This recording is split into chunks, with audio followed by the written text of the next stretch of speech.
Publishers Weekly. Many of your books have been about how Christians feel the burden of spiritual practice. Which writers most influenced your thinking about prayer? Philip Yancey.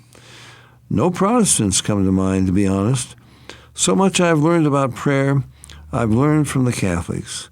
One book I discovered was by Mark Thibodeau called Armchair Mystic.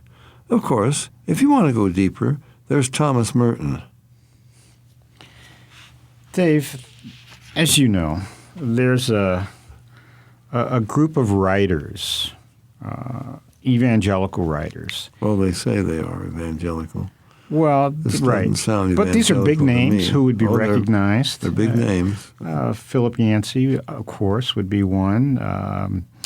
He's a major writer for Christianity Today. Well, not only that, he's been with Zondervan, which is interesting, for about 30 years. We have Calvin Miller, be another of this group. We could add Karen Maines. We could add Eugene Peterson. Now, why am I mentioning these people? Because they have one thing, at least in common, aside from being highly respected as the literary set among evangelicals. They've all turned to mysticism. And, when you mention that to people, they say, oh, no, you don't understand. These are conservative evangelicals. Well, here we have it in Philip Yancey's own words. On prayer, to whom does he turn? Does he turn to the Scriptures or to, writers that were really biblically solid of the past? No, he turns to mystics. Thomas Merton. I mean, this is a Catholic monk who was actually more Buddhist than Catholic. That's right. And when he says, no Protestants come to mind, to be honest, has he never heard of George Mueller? I'll put him up against any of these guys. George Mueller had prayers that were answered. His diary contains, thousands of specific answers to specific prayers. He's called the man of faith. So what is this that's going on, Tom? It's a tragedy that's happening in Dave, the church. Part of my testimony, people, as you know, I was Roman Catholic for 30 years. And sometimes people ask me for my testimony, how I came out of the Catholic Church. And certainly there were many reasons, but one that I think about often is that, as a Roman Catholic, I would say that we knew everything there is to know about prayer. I mean, come on, Dave. We've got the rosary. We have novenas. We had all of these techniques, prayer techniques, and so on. Prayer candles. Votive candles, exactly. Masses, and so on and so forth. But here's, in my own heart and mind, this is really what hit me. We had all of these techniques, all of these rituals, all of these liturgies, but I never knew about answers to prayer. It wasn't until, honestly, as a Roman Catholic that I started hanging around with evangelical young people, and I would hear their prayers, and I would think, what are these guys doing? God doesn't answer prayers like that. And God would answer their prayers. And I saw him work in my own life, even before coming to Christ, in answers to their prayers. So this really makes me upset. I mean, I see a whole movement among evangelicals, whether it be the emerging church or whether it be a drift back to the Orthodox Church, to liturgies, we'd call it bells and smells, and so on. But this is moving into a pit. This is not, when he says, of course, if you want to go deeper, there's Thomas Merton, that is a pit. Tom, let's get down to what is basically the problem here. What do they think they can do? Well, they have a technique for prayer. The Bible does not teach that. These mystics. Right.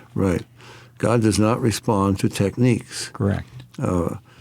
He responds to faith. Prayer is communion with God. The Bible is God talking to man. What they are trying to set up and what the mystics got involved in, a mystical way of thinking and not thinking, in fact. And the goal of which is union with God, by the way. Was somehow getting in a relationship with God that the Bible doesn't teach. There's nothing about Jesus Christ bringing us to God, but it's a state of consciousness that somehow gets us in touch with God. I was reading Sam Harris. Now, I don't know if you're familiar with that. Yeah. Sam Harris wrote The End of Faith. He's an atheist, as aggressive. He's out to destroy all Christianity, all faith. And I was astonished to find out, but he really goes for Buddhist mysticism. I don't know what he's getting in touch with, because he doesn't believe in God, but... well, neither do Buddhists. So that's right. So some of these, well, Tom, a good point. That's why he's a Buddhist mystic. Very good.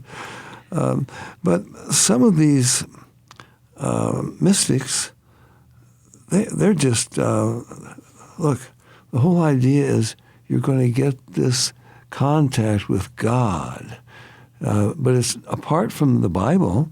You can't think about the Scriptures. You might recite a mantra, but you don't contemplate. Meditation in the Bible is thinking deeply. In his law doth he meditate day and night, Psalm 1. Jeremiah, thy words were found, and I did eat them. Jesus said in John 6, the words that I speak, they are spirit and they are life. And these people want to get life without words, without knowledge.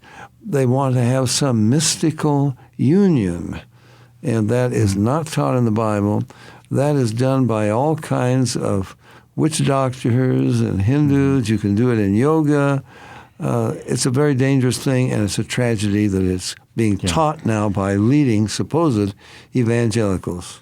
Dave, and they are leading evangelical young people. Those are the ones who are the most impressed by all of this.